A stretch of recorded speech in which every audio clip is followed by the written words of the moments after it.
Good evening, everybody, and welcome to the Namibian Motorsport Federation 2023 eSports Series. Today's race is coming to you live from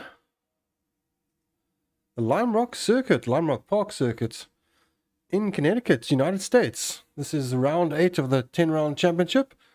I'm your commentator, Dennis Mitchell. I will be joined by Sean Woodgate very shortly.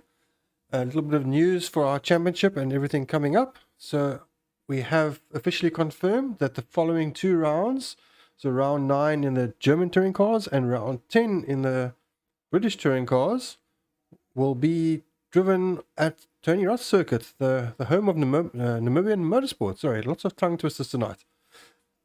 So that'll be fantastic for the series to end the last two rounds at the home circuit. So we've managed to get the circuit built, so that is looking very nice, and I think the drivers are going to appreciate driving on a circuit they are familiar with. So for tonight, it is Lime Rock Park. The drivers are driving the British touring cars. They are currently between sessions. The qualifying is about to go live. So in the meantime, we'll just have a look at our calendar. So for the schedule, we have Lime Rock Park. We then go to Tony Rust for the German touring cars, and then we go to Tony Rust for the final round again for the British touring cars. Our points system. So for P1 you get 20 points, and it goes all the way down to P15 for only 1 point. There's 1 point for pole position and 1 point for the fastest lap. Our standings coming into this round.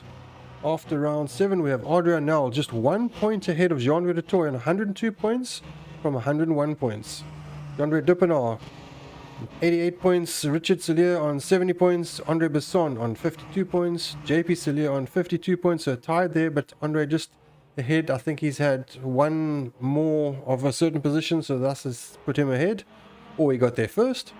Peter Murray in P7 on 45 points, Dirk Kotzer on 38 points, Wayne Kruger on 33 points, who has unfortunately pulled out of the rest of the series, Donovan Vermaak on 31 points in P10.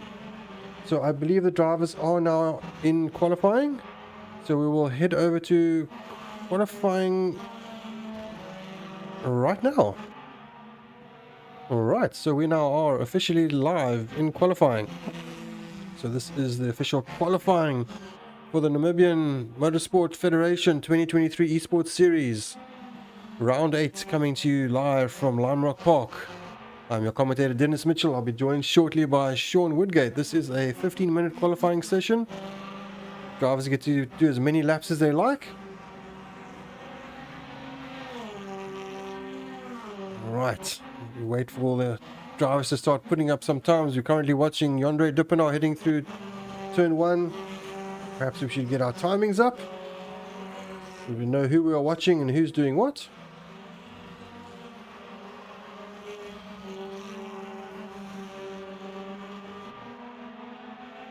Alright, so now we have some information on the screen for all of you. So we can see that most of the drivers are on soft tyres, apart from Donovan Vermaak, who is actually on the medium tyres. Yonder heads off into the barrier.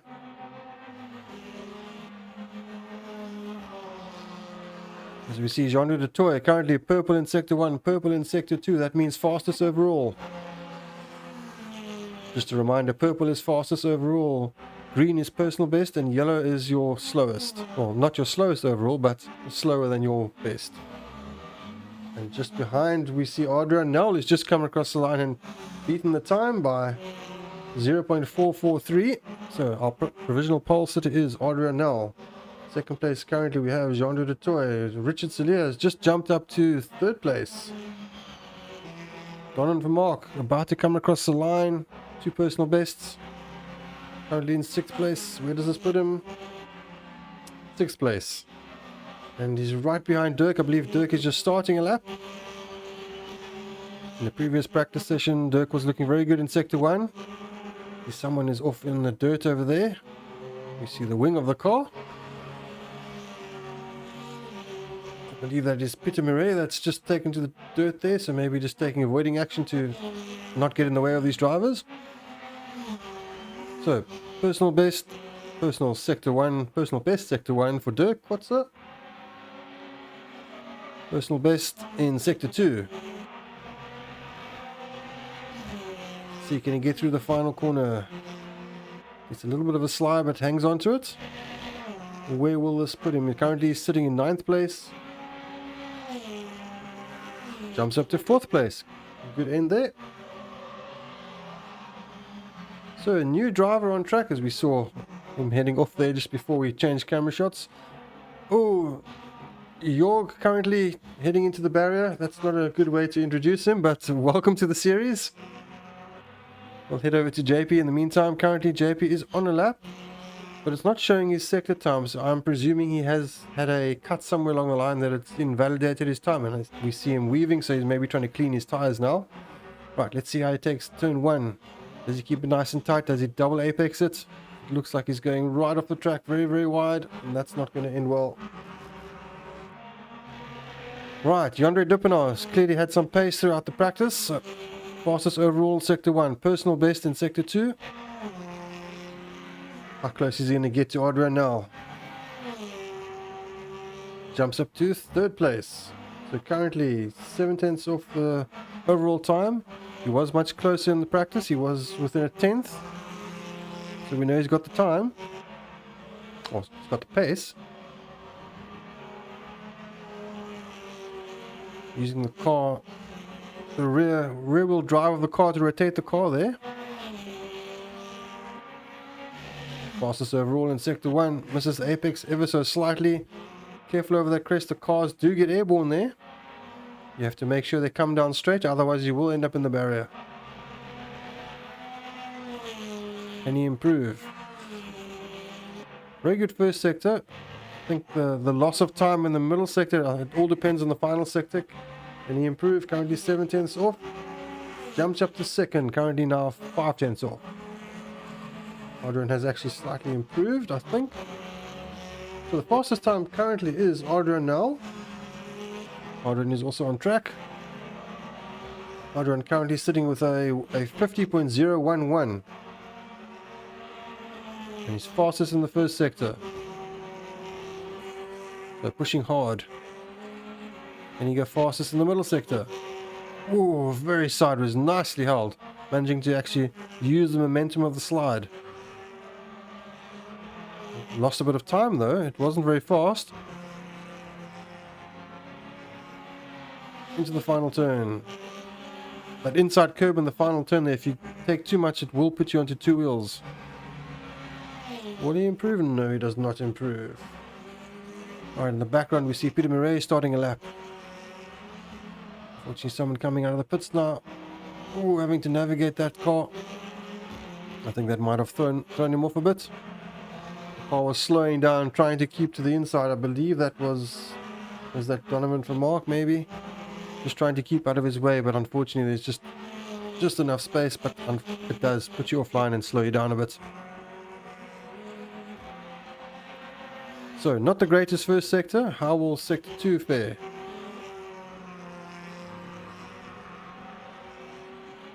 Not as good either. Unless his final sector is very, very good, I don't think he will be improving.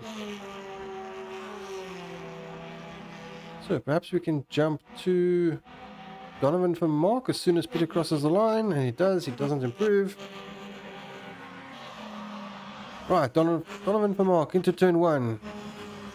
Nice and wide, and bring it back to the apex. Just shy of the apex, carrying good speed. Very late apex on turn 2. Turns in nice and early into turn 3. We'll be getting a slight toe now from Peter Murray. Good evening, Dennis. Good evening, Sean, and welcome everyone. Oh, welcome everyone to Sean. Yeah, just I noticed that as I signed on to the lap scoring monitor, made it with 10 minutes to spare. Yeah, at the moment it's not as close as it was in practice. Adrian has a 0.6 lead. It was 0.1 in practice, so I'm pretty sure Jandre Duppenaars got more because he was in 2nd place, but at the moment it's Jandre de Toy who's actually made up time because he wasn't as fast in practice, so he's improved. Donovan van Mark, a surprise at the moment in 4th place. Yeah, 2nd, 3rd, and 4th not separated by very much at all. 0.2 of a second. Right, we see Donovan taking a bit of curb, just getting the car to rotate, but coming up to some traffic. The one car has pulled over. That was Jean-Louis de Toy. The car in front of him is Peter Murray, who's also on a flying lap. As we see the cars get slightly airborne there.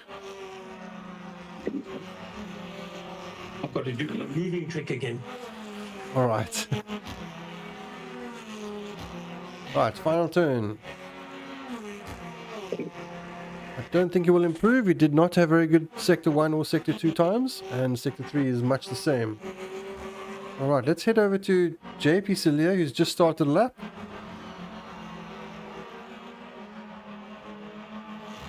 Personal best in Sector 1, so he's improving. Currently sits in 10th place. Let's see if he can improve. I don't think JP's had much time to practice, so hopefully he'll just get faster and faster as the event goes on.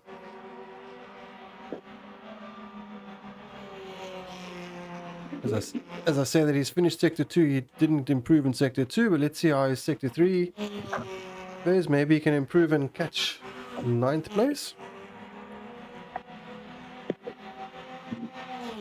And he comes across the line. He does improve, but does not catch 9th place. So coming across the line now, we have Peter Murray as well, who's currently in 7th place. He also improved slightly as he runs off. Whoops. Right, let's have a look at Mornay du Toit. Not a very good first sector. And that's the crest that you need to land straight on, otherwise that ends up happening. Right, to the new driver, Jorg Goldbeck. Personal best in Sector 1, personal best in Sector 2. How will his time improve? He's currently 4/10 shy of Mornay. And he doesn't improve. That final sector, he lost a lot of time. Oh, that's into the barrier. Right, let's head off to Dirk. Oh, Dirk is actually in the pits at the moment. So let's have a look at Yonder Dippenaar. Just JP Celia right behind him. I believe Yonder has just gone past him. I think he's just come out of the pits actually. I'm not sure if JP's followed him out or if JP's on a flying lap, but he might be getting blue flags if that is the case. But he's pulling away from JP, so hopefully if he is ahead of JP, he maybe drags JP along and can help JP do a better time. So let's actually follow JP's times. JP is indeed on a lap. And there are blue flags, as we see the marshal waving the blue flag there.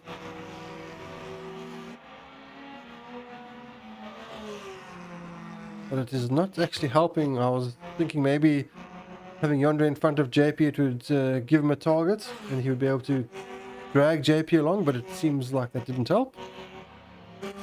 So Yonder is now on a flying lap. Let's head over to Yonder. 3.5 minutes left to go. Rounds turn 1 into turn 2, taking a wide entry, late apex. Keeps it tight to the left, then comes over nice and early to the right. Straight lines these S's here. Up the hill, don't take too much curb there, you will get onto two wheels and you don't want to be on sideways over that crest. Nice and neat so far. Personal best in Sector 1, a little bit slow in middle sector. Let's see how the final sector fares. Final turn looked quite good. Is an improvement up to 2nd place. The Adrianel has actually improved to a 49.4 without us noticing. Adrian almost a second faster than everyone at the moment. Adrian about to start a flying lap, so we can maybe follow him. We see how he gets the car sideways on the throttle there. Right. Into turn 1, hold on the brakes. Oh! That's why you don't want to take too much curb, and it happens to anyone. Right, Richard Celia into Sector 1, into Sector 2.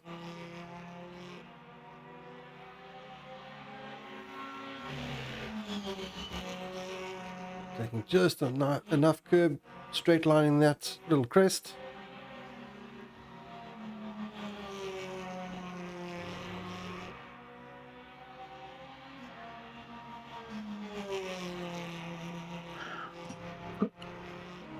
Chris, certainly is exciting to watch with these cars getting airborne.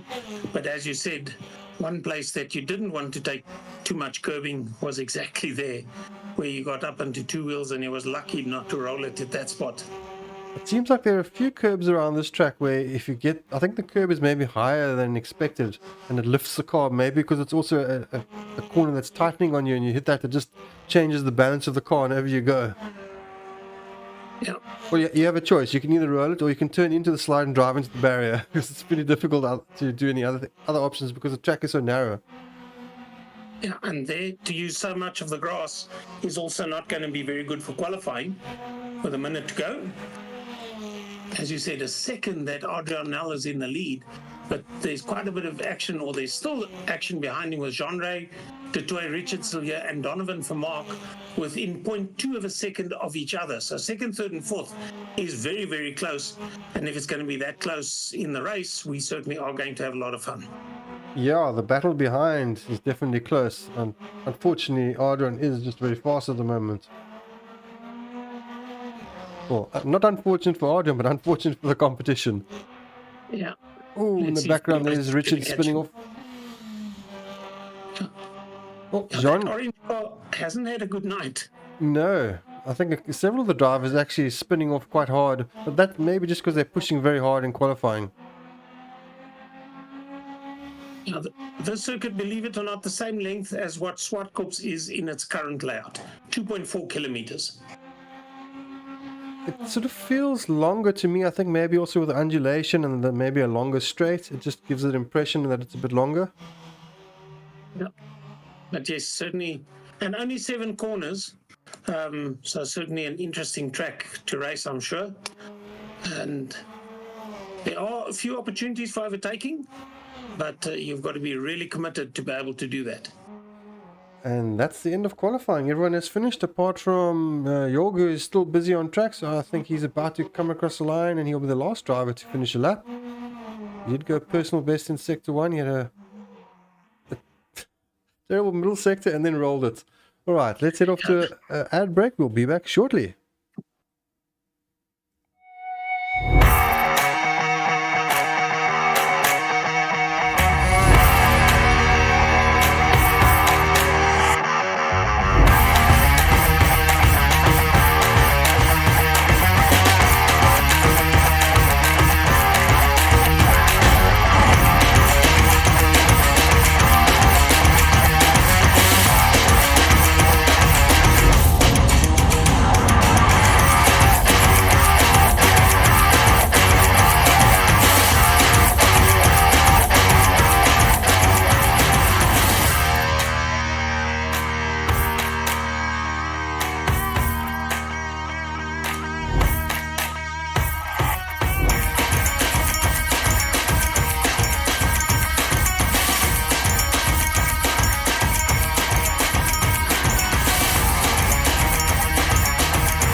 Alright, welcome back everybody.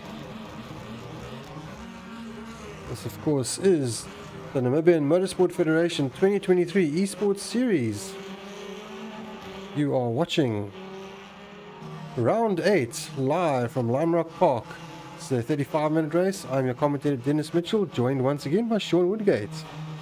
Hello Sean. Good evening, Dennis. Good evening all. Nice to be here once again. Sean, if you'd perhaps like to read out the starting order for us.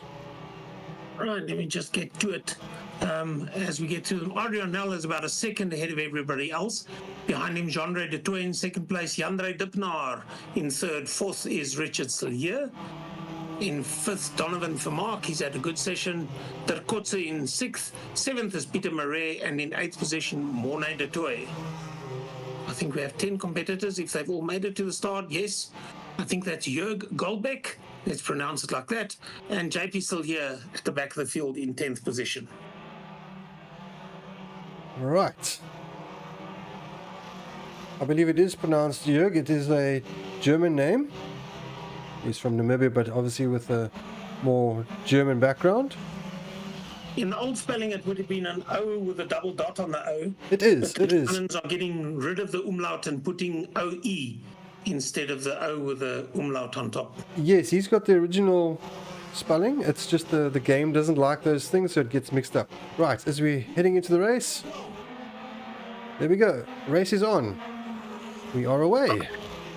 35 minutes worth as they go into the straightaway, and it certainly is an interesting track. As we said, it only has 7 corners, so just to run through them quickly, I'm trying to line up where we are on the track, where they've gone through. After the straight, it's the Big Bend corner, which is turn 2. Then they have the left-hander, the right-hander, which is the S's. And then they have the no-name straight, which has actually changed. It's now the Paul Newman straight. And I'll give you more news about Paul Newman. And then they go up the uphill where they are now. That's turn 5. Some of them actually jump it. Then it's the back straight. That's turn 5. Down the hill they go, the West Bend, turn 6. Another bit of a straight that has the bridge going over the top, and then another right-hander, which is known as the downhill. And they'll be back into the front straight, which is, just to give you a bit of Samuel Felton Posey. So this is the Sam Posey straight, which is one chance. Oh, that's a bit of a nudge. Is he going to give the position back? He manages to hold on to it. He hangs back, I think. This is him just out of view to the right. Well done. That's within the regs. So he has a mistake made, but he held back, gave the position back, and that's the way it should be done. So, yeah, those are the corner names just in a hurry. But I'll give you some more news about Paul Newman and Sam Posey as well in a minute. But at this stage, it looks as though Adrian Nel 0.8 of a second already into the lead ahead of Jean-Ray de Toey. Jean-Ray in the green car, number 737, and running very well in the Hyundai. He's chasing the BMW of Adrian, and behind Jean-Ray is Jandre Dippenaar in another BMW. So there is one Hyundai, that's Jean-Ray de Toey, number 737, a lot of BMWs, and one Infinity driven by Morne de Toey, which is car number 62, which has just lost a position to Peter Marais, also in a BMW. There's the Vauxhall of JP Sillier at the back of the field. And tyre choice, we see predominantly hards being chosen. It's only Morne de Toey and Jörg Goldbeck that has gone for the medium, so I think they're the only ones chancing it. We have JP Sillier in the pits. I'm not sure if that is a pit stop or a penalty, because at the moment it's showing pit time, not time stopped. So we'll see. That could just be a drive-through. There's quite a long pit lane, so you definitely don't want a drive-through penalty. The longest bit is that Sam Posey straight. So if you're going to pit, then you're going to lose a lot of. Is there a pass being made on Jean-Ray? It's Jandre Dippenaar behind him. He was well positioned initially, but then with a change of direction in the S's, that threw him out a bit, and he has to wait for it. Puts 2 wheels on the grass. That doesn't help the drive. The Paul Newman straight that they go up. It used to be the straight with no name, and then named after Paul Newman. And this is where they go over the crest, and an interesting corner Not that it's a corner. Yes, it is a corner, but the thing that makes it more exciting is the fact that it actually gets the cars a little bit airborne. Oh, of course, Paul Newman, also known for Newman Haas Racing. And the other thing which people don't know about Paul Newman is that he actually won 4 national championship titles in the Sports Car Club of America. And he appeared at Le Mans once in a Porsche 935-77A. That was in 1979. He finished 2nd overall and 1st in the class. And the class that they were racing in was the IMSA GTX class. He was racing for the Dick Barber racing team with Dick Barber and Rolf Stommelen. Rolf with a surname like that from Germany, Dick Barber from the United States. It was a twin-turbo 740 brake horsepower. It gave 800 brake horsepower at maximum boost, but I don't think they ever took it there for very long. So interesting that Paul Newman was in fact a Le Mans race winner and not only a name amongst the racing people. Sorry, I'm just having a look at the different cameras. They're trying to see what we can have a look at. Yeah. 3 seconds between Adrian and Jean-Ray, and that's only 5 minutes after the start. So Adrian certainly has got this track well sorted. But Jean-Ray Dippenaar in the BMW in second, the Hyundai of Jean-Ray de Toy in third, and that's 0.8 of a second. So we'll have to see the guys running just over 50 seconds, 51s and 52s. As I said, a very tight circuit, the length of Swartkops racetrack here just outside of Pretoria, and only 7 bends, although some of them are high-speed sweeps rather than a bend, but nonetheless a change of direction, and you have to take note thereof and adapt accordingly. We have a DQ for Jorg Golbeck, so his first race, and unfortunately it ends in a DQ, so I'm not sure what happened. Perhaps struggled a little bit with the pits, or maybe had a penalty for something and has not served it correctly. Yeah, the rules are strict at times, but I suppose like any sport you have to have rules. Whether you like them or not, they are there and they do serve a definite purpose. As we did say in that one fender bender that we did see, the rule is that if you actually do hit somebody from behind or do cause an accident, that you hang back and allow that person to take back the position, which is what was done. Yeah, I'm not sure if Jörg was involved in that. I don't think so, but certainly that was the way that it was done. As I see a car in the pits there, maybe it's just one of the marshal's cars. I believe it's JP. JP still here. It's the yellow and black car of JP still here. And he's a few laps down already, so whether he had damage or whether he's come in for repairs, we don't know. But if he doesn't come out, then we are down to 8 competitors. Yes, he didn't come out. He got a DNF. I presume he was trying to serve the penalty and maybe was serving the incorrect penalty.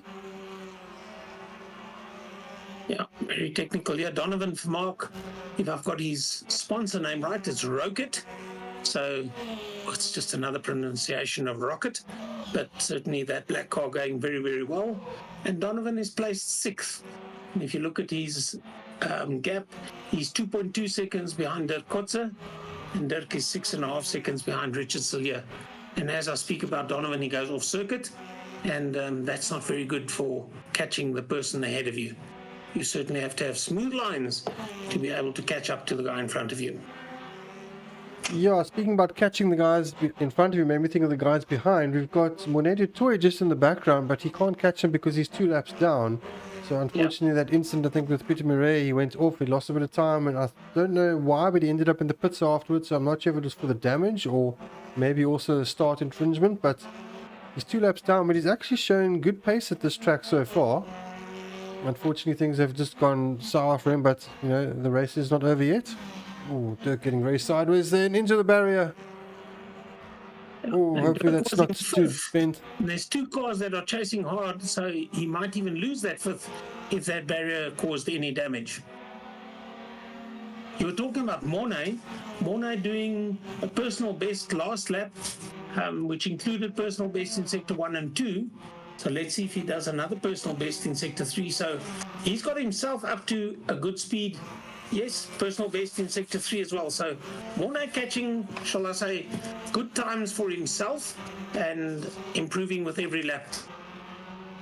Yeah, That's I think Monet changed cars as his hardware changed just after we started the championship, and this car is definitely working for him. He seems to be getting better and better every round, and it's unfortunate the rounds are running out, but he's definitely improving, and this is, I think, the round he's shown the best pace so far. So possibly the final round at Tony Rust, knowing the real track, having a bit more knowledge of the car, he'll be a lot more competitive.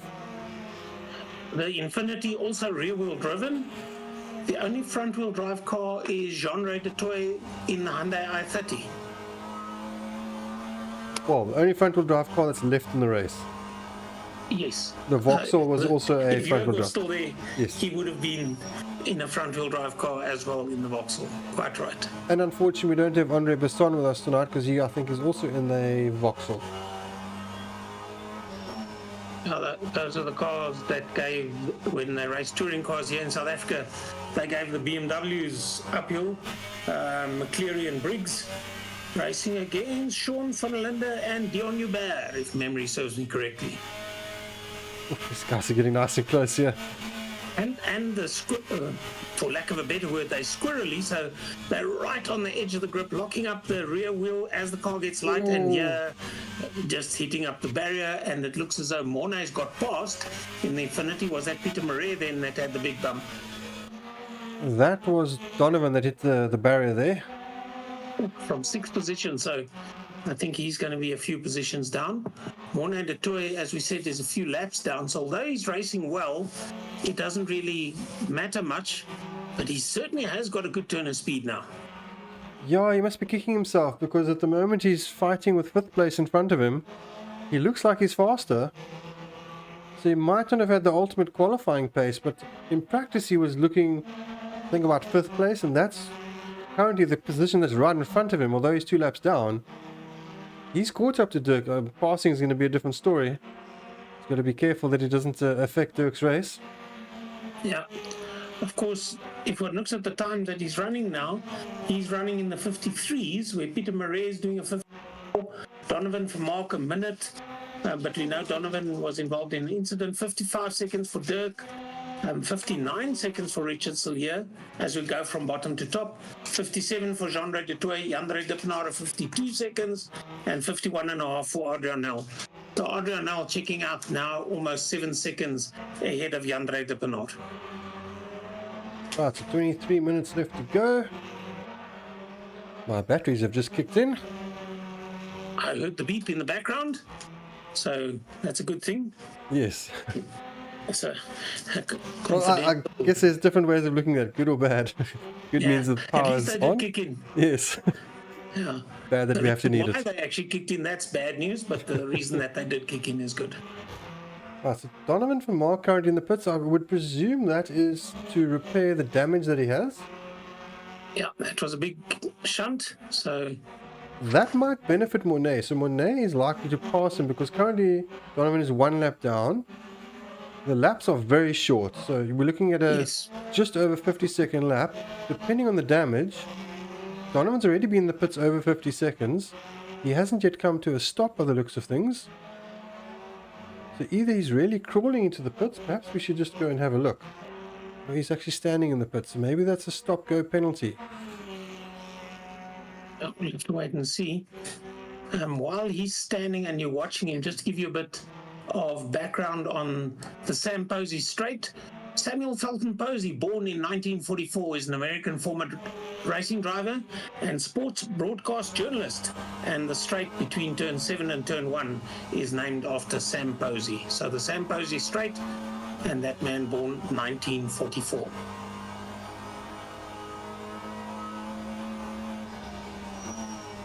This is that mentioned straight. They're locking up on the right-hand side going into Big Bend, which is a double apex right-hander. It's actually 2 corners with a very short straight piece between them. And then they go into the S's, which they call the left-hander and the right-hander. That's very difficult to remember. And then they have what, as I said, used to be the no-name straight, now the Paul Newman straight, which isn't straight anyway. But as you can see, the curves are very gentle. Then they go up to the uphill, and that's turn 5. They crest the uphill and then the back straight and down to the right-hander, which is a fast sweep, the big bend, sorry, the west bend. The big bend is the other end of the track. And then the downhill, which is another right-hander and takes you back into the straight. So one lap, very quick, and all the corners very easy to remember and very characteristic. And going over the crest again, Dirk getting very sideways, managing to keep it straight. We have the brake squeal there of the Infinity.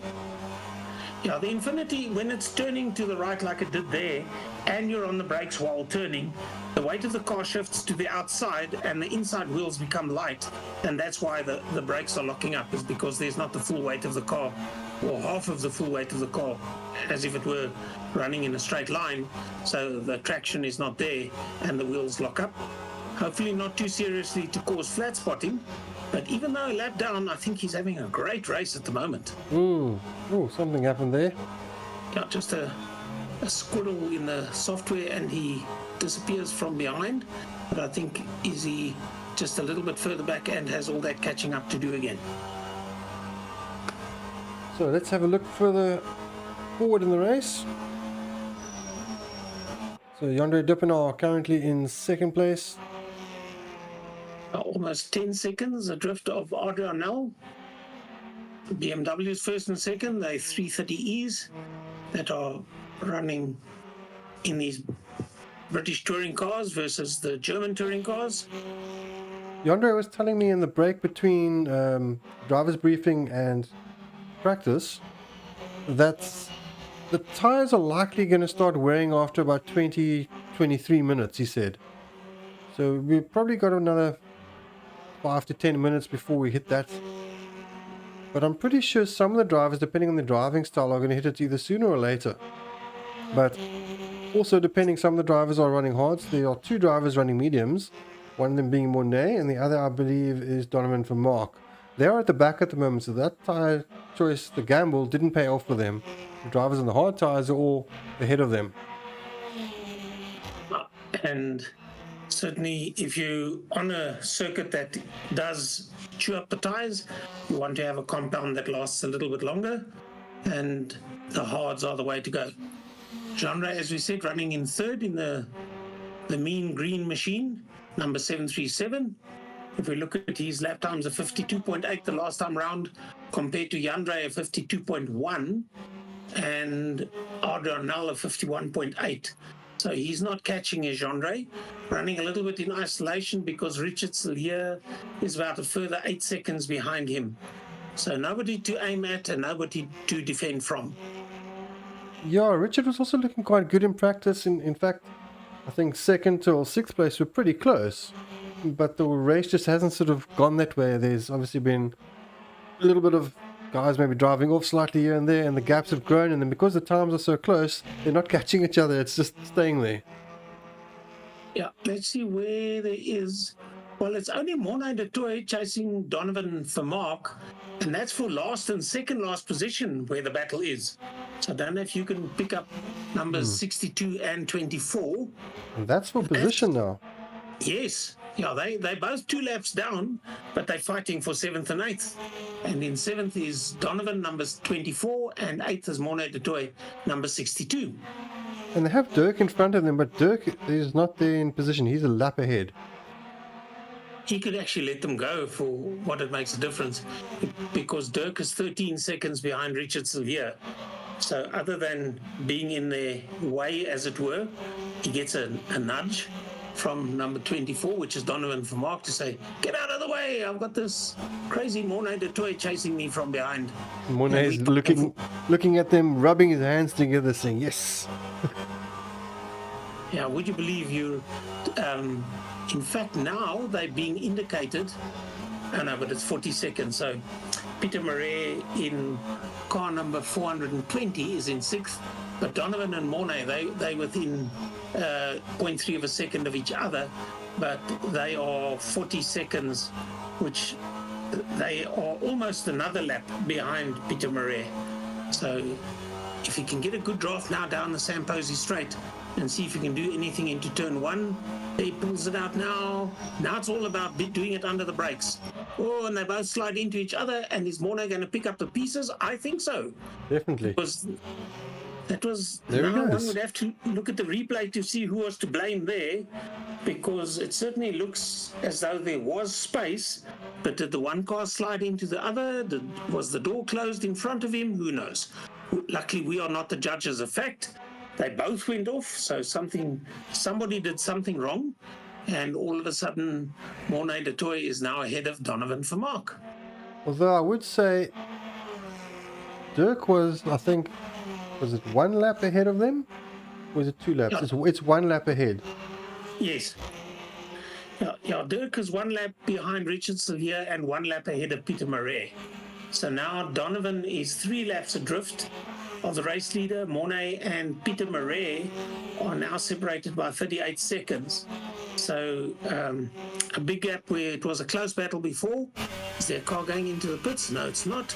As Jan-Andre Dippenaar, car number 2, comes past, that's one of the back markers just getting out of the way completely.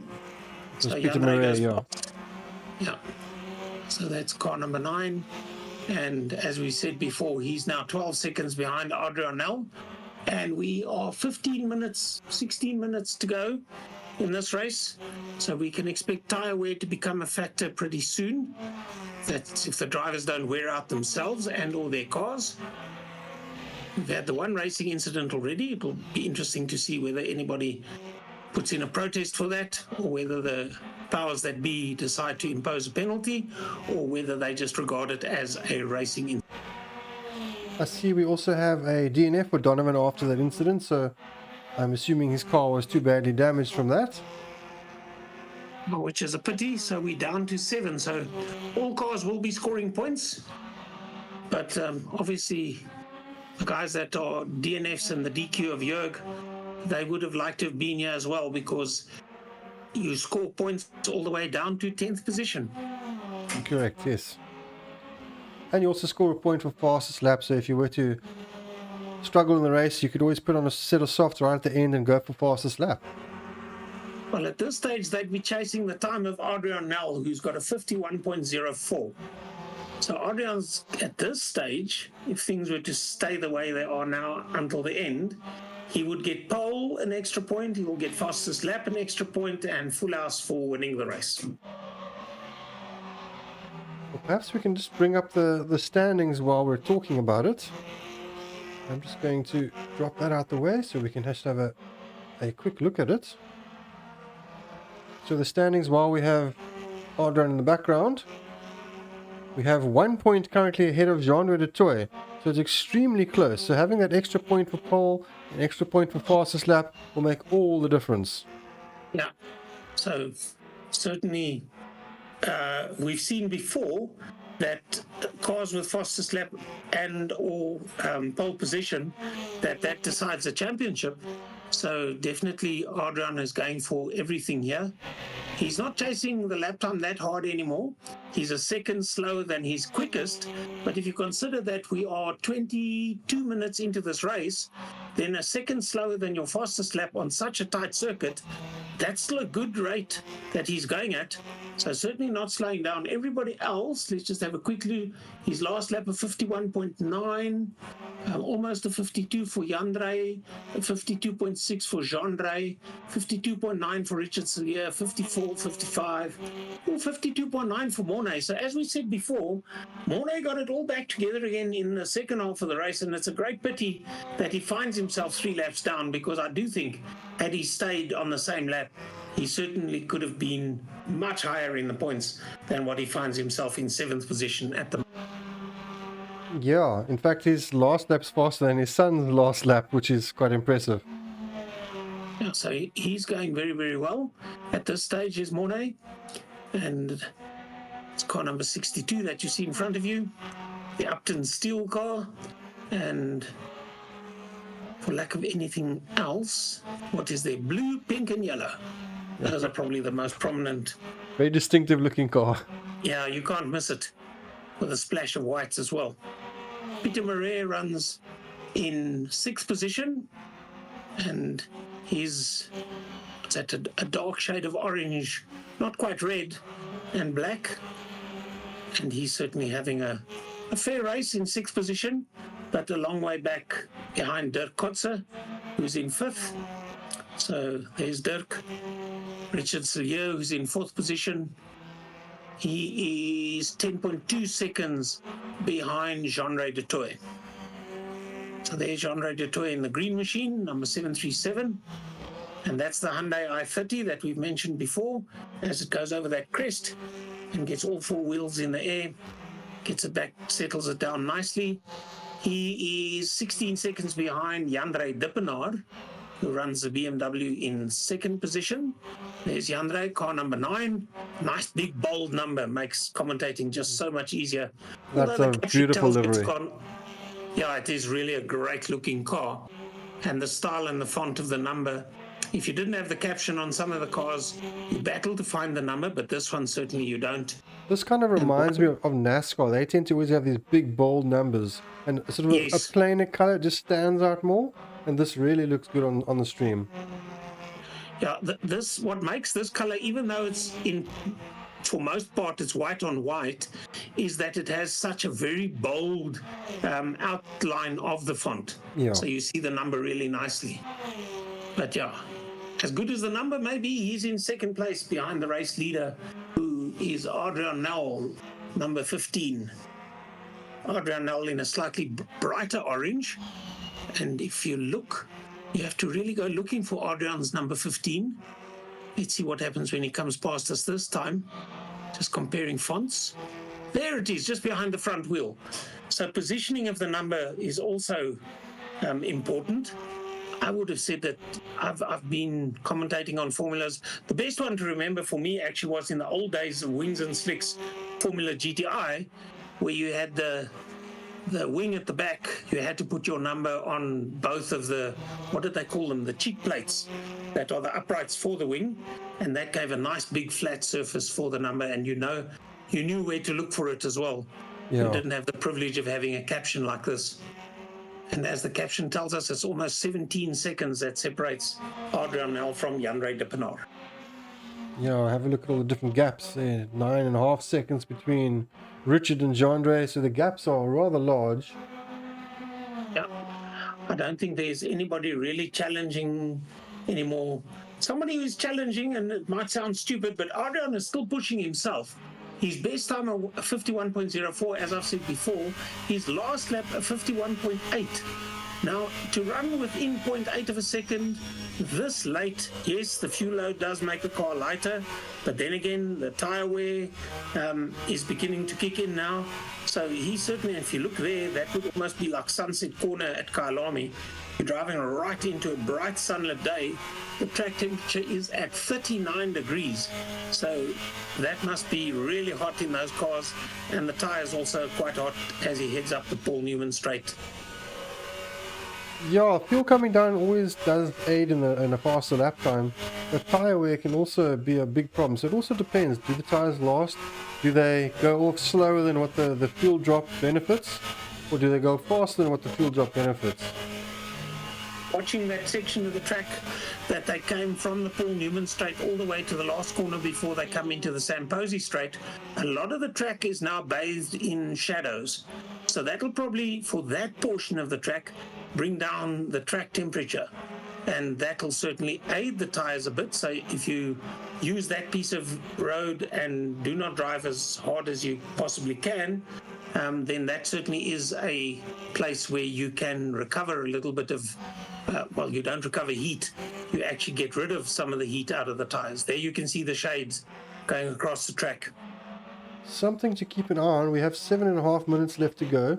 Richard Sillier is actually closing on Jean-Louis du Toit. Last lap, I think he took out almost a second. Yeah, so everything to race for. A 53.9 by Jean-Ray and a 53.2. So that's 0.7 of a second that Richard is catching Jean-Ray. And he's 7-8 seconds behind him, so still a bit to go. He'd need another 10 laps, and with 7 minutes to go, they're probably going to do 8 laps, depending where Adrian finds himself when the clock runs out. But certainly it's something to aim at, Richard Sillier, and I'm sure he's crew chief will be telling him that, just to stay calm, stay collected, and go after the man. I'm sure there's certain sections, even though it's 7 seconds, there are certain sections of the track where he will see the car of Gendre ahead of him.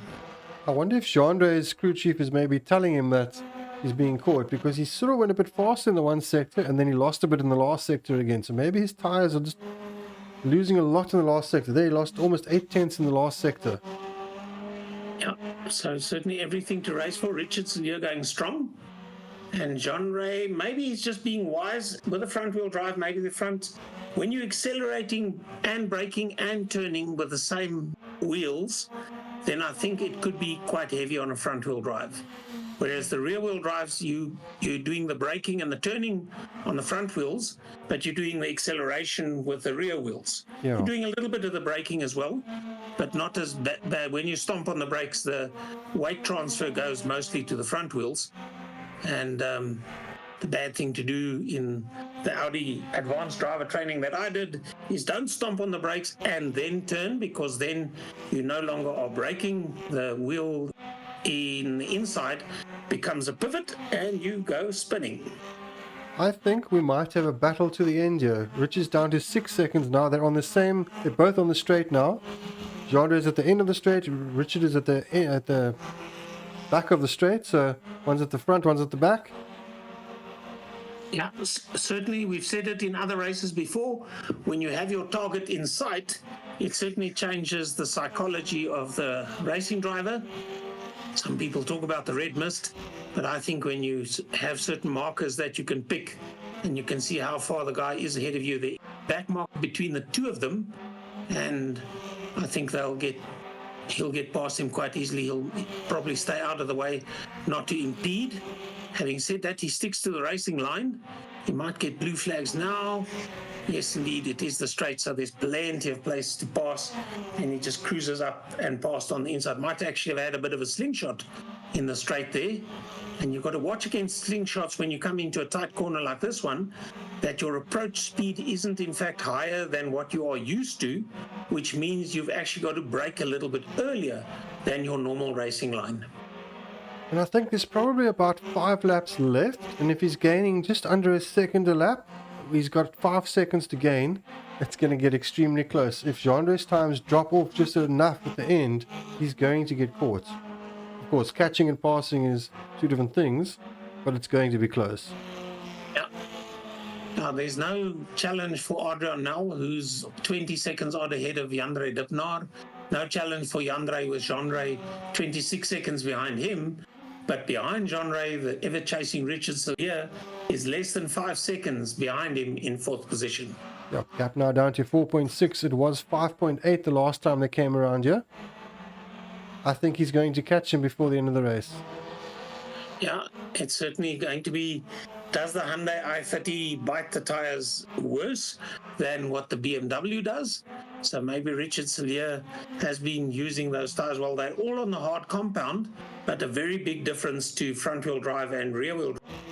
Green flags are waving all along. Some back markers still coming into play. That's a green flag, so I think the pass has been made, and that was Mornay de Toy staying out of the way. In fact, a little bit slower than I think he could have or should have, but nonetheless he stayed out of the way and everybody got past him all in one piece. And I think Adrian just passed Richard there. Sorry to butt in. I think that was Adrian also getting past, so Richard had to ease off slightly, and that I think has cost him a lot of time, which might have saved Gendre. Yeah, Gendre now 4.6 seconds ahead of Richard Sillier. So we'll have to wait and see. And we have only under 3 minutes to go. So 3 laps maximum, I reckon, depending where Adrian finds himself when the clock runs out. But certainly it is an interesting race that Richard Sillier is putting up here. 4.5 seconds behind Gendre de Toy. Yeah, the last lap, I think he was only a 10th faster than Gendre because he had to ease off to allow Adrian past. The lap before that, he was just over a second faster. So if he picks up the pace again now, which at the moment he isn't, it's this final part here where he catches and he suddenly makes up a lot. There we can see up ahead of us, we got Gendre with Genre is now going to get caught by Adrian, so maybe he will get slowed down as well by Adrian passing him, and therefore it neutralizes, and once again, Richard will be right behind him. It's going to be close. Interesting. The race leader might pass everybody up to and including third position. Yes. I don't think we've seen that in any of the previous races. So Adrian really is in a groove in this race and the car that he's running. Well, he's actually got third place right in front of him, so he might actually pass third. That's what I'm saying. Yeah. This is the first race I think he might. There he gets very sideways. He almost lost it over the crest. Now, the crest is a tricky part, because if you're just slightly offline as you do the crest, that means you land sideways on the other side of it. And then you've got to catch and save at speed. And certainly we did see it there. That would have got his pancreas sitting just below his epiglottis.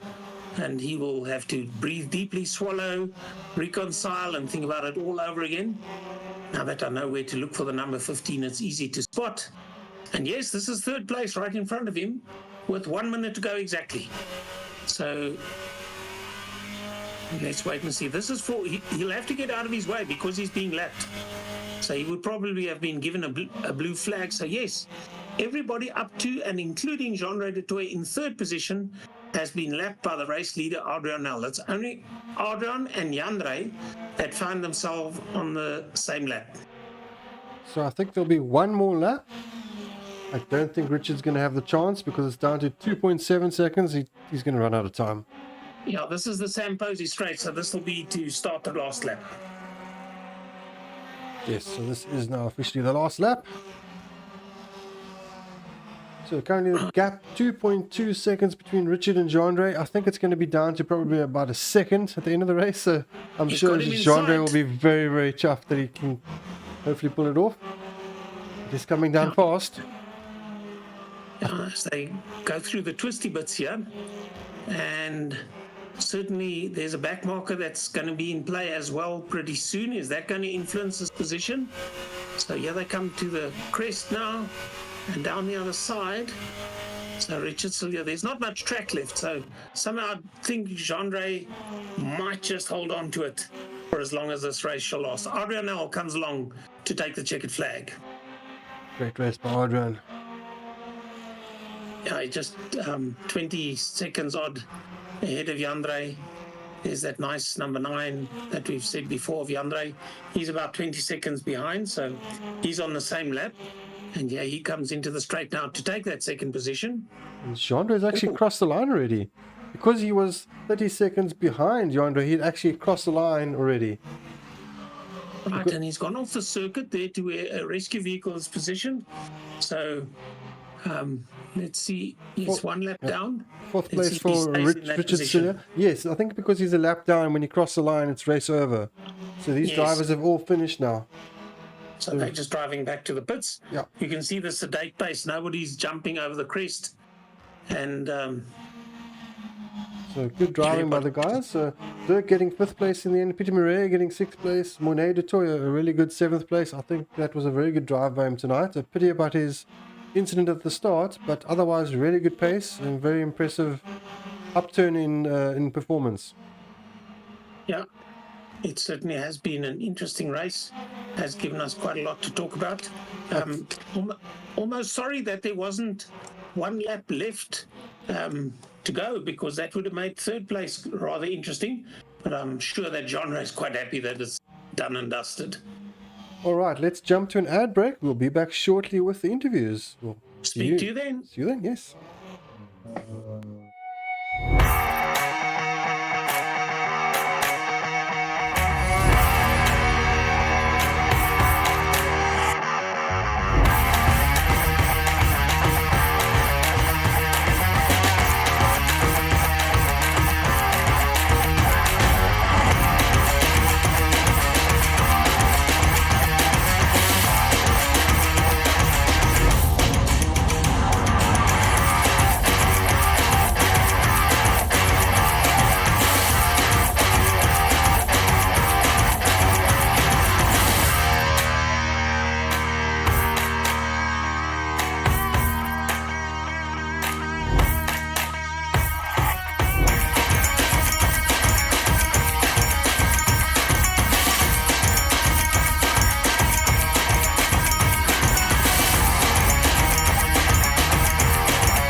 right, welcome back everybody. This brings us to the completion of the Namibian Motorsport Federation 2023 eSports Series Round 8 from Lime Rock Park. British Touring Cars coming to a conclusion. We of course are joined by our top 3 drivers, which are Adrian Nel in first place, Jan-Ray Duppenaar in second place, and Jean-Ray de Toy in third place. Sean, would you like to do some questions? I'm going to go bottom to top, first of all. Jean-Ray, a great race and a good third place, but you certainly must be happy that there wasn't one more lap to go with Richard chasing very hard from behind. Yeah, I knew from the get-go there will be 3 BMWs on the podium. This track is horrible for the front-wheel drives. I had 5% on my left front tire, and that was even on hards. So yeah, it was. If it wasn't for Richard making 2 mistakes, he would have caught me for sure. Yeah, but a race well run, and as you say, tire wear, when you've got to accelerate, turn, and brake on the fronts, then it's a bit heavy. Jan-Ray, I wouldn't say boring, because no race is ever boring, but running a little bit in isolation other than getting through some of the traffic at some stage. Any comments on your race? Yeah, it was quite a lonesome there in the middle. Me and Jean-Ray had a fight there in the beginning a bit. And yeah, then it was just trying to keep up with Adrian, but that was also a lost case, as you saw. Yeah, and talking about Adrian, other than giving yourself, I think, a bit of a fright now and then going over that crest and landing not quite straight, you just had it all in the groove today. Pole position, fastest lap, and the win, full house for you. You must be ecstatic. Yeah, I'm very, very happy. Gives me a bit of breathing room from Jean-Ray because the championship is really tight, which is good, but I'm happy I could open up the gap for the last 2 rounds at least. Is there anything on this track? It's tight. It only has 7 corners, but it certainly does look interesting to drive. Some of the corners are in fact not even corners, they're a high-speed sweep. Did you find that you had your car well set up for this one, Adrian? I played around with some settings that I didn't do in the previous rounds, and I think that just made the balance of the car better, at least. And Lime Rock is I must say, I had the baptism of fire a few years ago on iRacing with this track. So I've enjoyed it from then. It's a very fun track. Weird lines you have to drive at some corners, not usual racing lines, but yeah, it works, and yeah, I'm glad I had the pace. So Great stuff. I certainly had a lot of fun commentating, and over to you, Dennis. All right, well, thank you guys. I'm going to say good night to all of you. So congratulations to the 3 of you, and we'll see you in the next round. Of course, will be, well, perhaps before I get rid of you guys, the next round is Tony Rust. So we'll be driving at your home circuit. I believe some of you drivers have already tested the track. Are you looking forward to driving the DTMs around your own circuit at the next round? Let's perhaps ask Adrian. Adrian, are you looking forward to driving Tony Rust next round? I am. I think there's a lot of death coming, to be honest with you. The cars are tricky around the track, but fun at the same time. I think tire wear is going to be a big factor there as well. The track is notorious for shredding the right side of the car's tire. So. And then, of course, the Jean-Ray, are you looking forward to driving Tony Rust next Sunday? Yeah, I'm pretty excited. I think it's going to be a fun track to drive. And Jan-Ray, yourself as well. I mean, I know you've got a lot of practice around the real circuit, and you've obviously had a lot of success around the oval. Are you looking forward to driving Tony Rust in rFactor? Yes, I am. It is. I think it's only me and Adrian that raced it in real life. The other guys haven't raced it in real life, but they know it quite well. You can also see that on the server times that we're quite close there. It's a short track. So I think we might all be in 1.5 seconds from each other, and then, like Adrian said, difficult track to pass. It shreds the right front tire, and yeah, you need to be on the ball on that track. All right, well, congratulations tonight for everyone, and we'll see you all next round at Tony Rust then. I'm just going to drop you all out. All right, so the next round, of course, is Tony Rust. And following that, we'll have Tony Rust again. So next round is Tony Rust in the German touring cars. And then the final round will be Tony Rust in the British touring cars that we race now. So that should be very close. I think the German touring cars, the lap times will be faster. I think the gaps will actually be pretty much the same. The circuit tends to give very, very close racing. I actually am quite fond of it. It reminds me a lot of my own Kalani circuit, which also does the same. It's very good for racing. It provides close racing and very close lap times. So I think it's going to be good. I think it's going to be a nice surprise for everyone seeing Tony Rust on the stream. But until then, we will catch you all next time. Have a good week and see you then. Thanks, Dennis. Good night, everybody.